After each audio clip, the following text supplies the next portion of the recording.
Welcome to another video. और आज की वीडियो में हम करने वाले हैं एक्सप्लोर सोलो लेवलिंग के सीजन 2 के एपिसोड 2 को, जो एपिसोड फिलहाल आज ही रिलीज हुआ है। तो अब तक की कहानी में सी रैंक का डंजन रेड गेट वाला डंजन बन जाता है, जिसके अंदर जिन्बू और बाकी लोग फंस जाते हैं।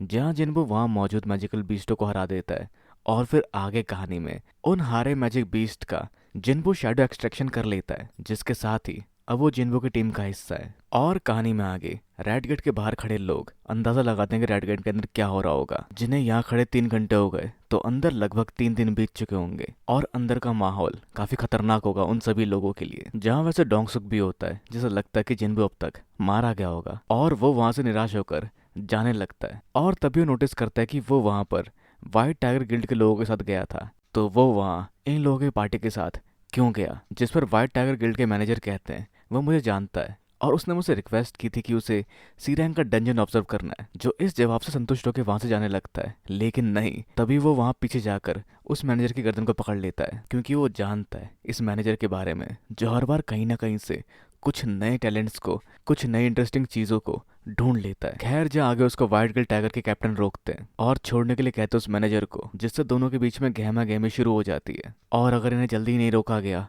तो एस रैंक की फाइट काफी घातक हो सकती है। जहाँ खैर आगे दोनों अपने बिगड़े मिजाज के साथ एक एक वार करते हैं, और उसके बाद क्या होता है जानने से पहले हम बढ़ते हैं उस डंजन के अंदर, जहाँ ए रैंक का हंटर काफी खराब हालत में जंगल में घूम रहा होता है, जिसे लगता है कि अगर उसके पास उसके गियर्स होते तो उस ठंड से लड़कर अपने दुश्मनों को हरा देता। जहाँ आगे बढ़कर उसे दिखते हैं सभी आइस बेयर मारे गए हैं, और वो समझ पाता कि क्यों जंगल में कोई भी भालू नहीं आया। तो ये किसने किया?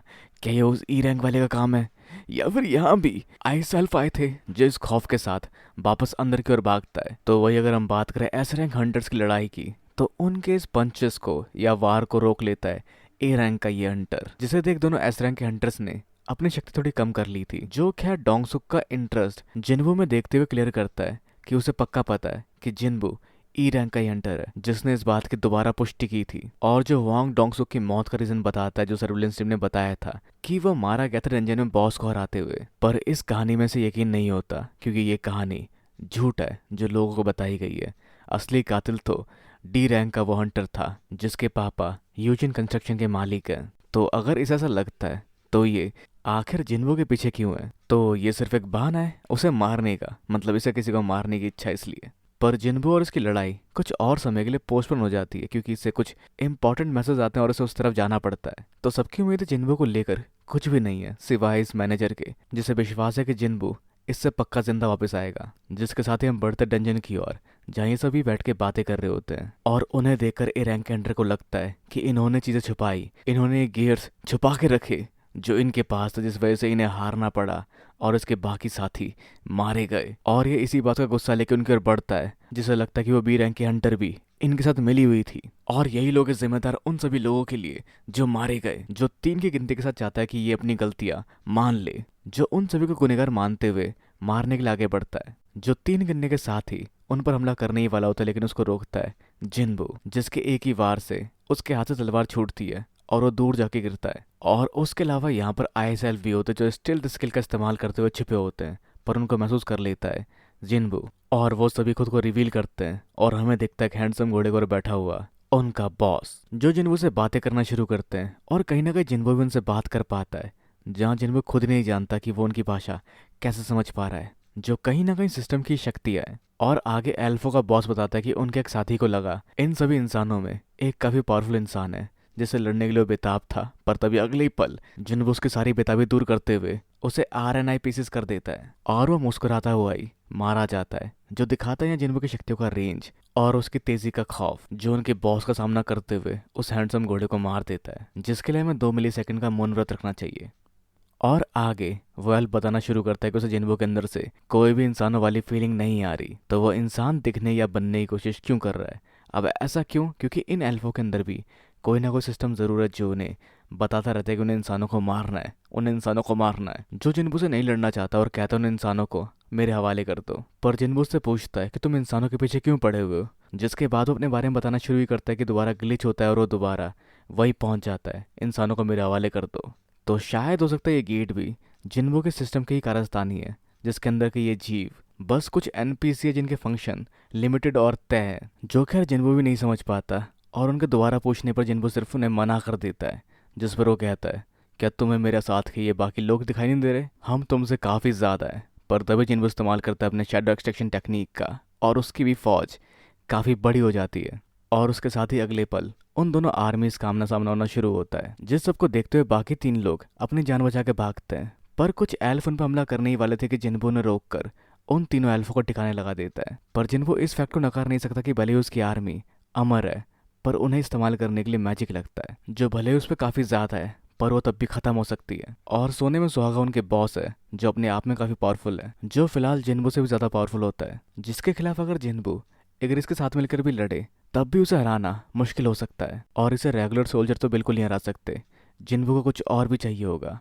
तो खैर आगे वो बताता है उसका नाम है बारका, जो जिन्बो से भी उसका नाम पूछता है, और जिन्बो अपना नाम बताकर लड़ने के लिए तैयार हो जाता है उससे 2 स्वॉर्ड के साथ। और जिस टकराव में जिन्बो अपने कई सारे एबिलिटीज का इस्तेमाल करता है, पर उसके बावजूद भी वो जिन्बो को किनारे कर देता है। पर खैर आगे जिन्बो से रोकने के लिए माना बीस्ट के साथ हमला करवाता है, जहाँ उस बार से जिन्बो को कुछ समय मिल चुका है, पर फिर भी वो उसको रोकने के लिए काफ़ी नहीं होता, जो दोबारा खड़ा होकर बढ़ता जिन्बो की ओर।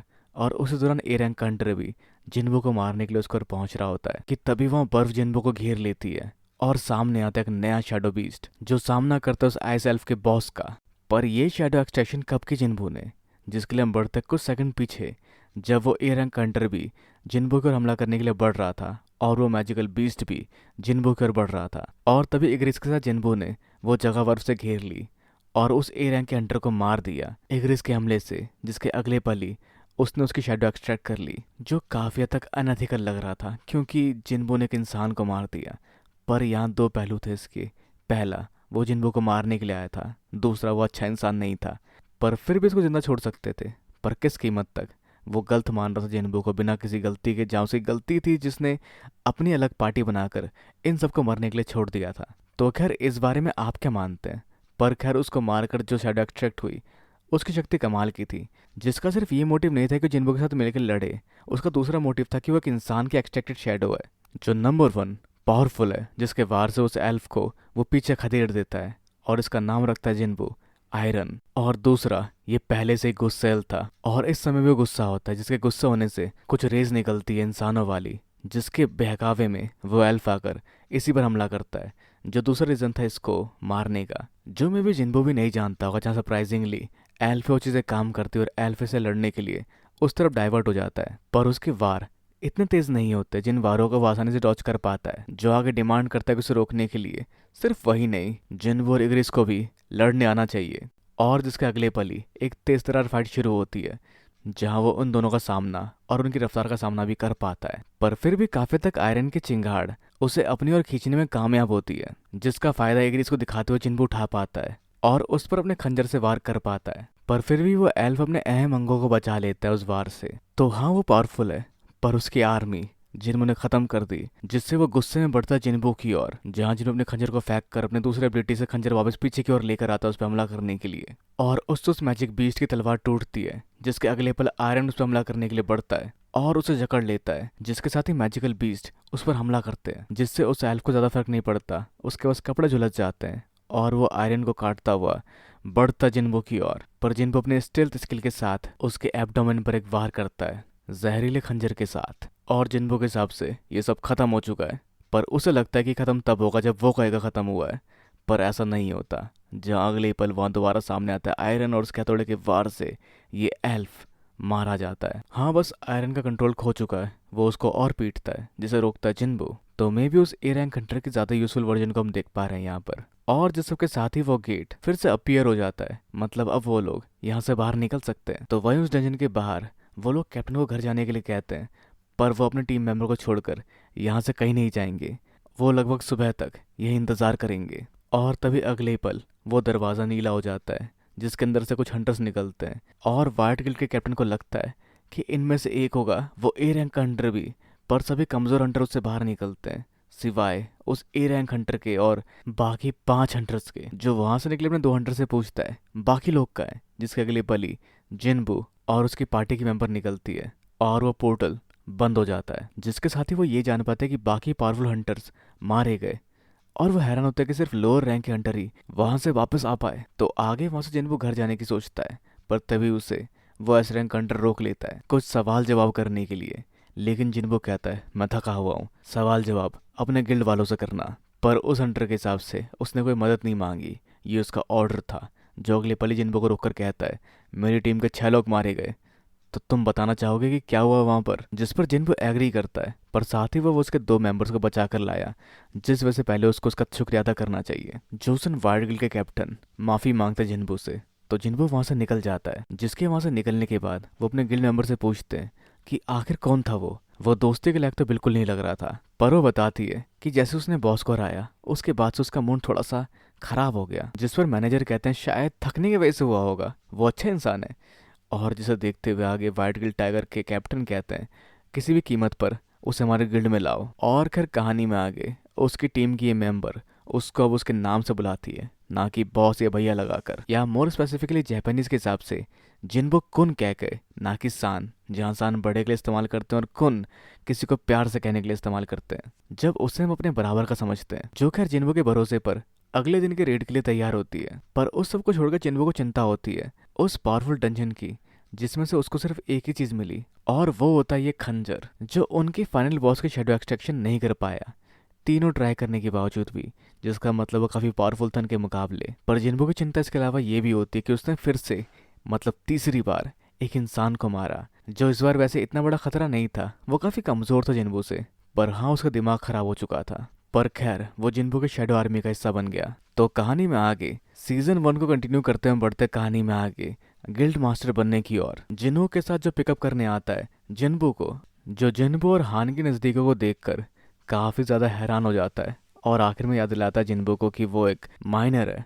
पर जिन्बू के दिमाग में वैसा कुछ शायद बिल्कुल भी नहीं है। और ये लोग बढ़ते हैं आगे डंजन की ओर, या सी रैंक डंजन की ओर, और बढ़ती है कहानी आगे, जहाँ पर इंतज़ार थोड़ा और बढ़ चुका है जिन्बू और डोंगसुक की फाइट का, जिनका आमना सामना हम और कितने समय के बाद देख पाएंगे ये वक्त और आगे आने वाले एपिसोड्स बताएंगे। पर खैर आप वीडियो में अगर यहाँ तक आ चुके हैं तो आपका बहुत बहुत धन्यवाद। और आज की वीडियो का लाइक हम रखते हैं 1000 लाइक्स का, पता नहीं क्यों पर रख लेते हैं, क्योंकि यू नेवर नो कब हमारी भी सोलो लेवलिंग हो जाए। तो अपने विचार नीचे कमेंट बॉक्स में लिखना बिल्कुल ना भूलें। वीडियो को लाइक शेयर और सब्सक्राइब करना भी बिल्कुल ना भूलें। मिलते हैं अगली वीडियो में।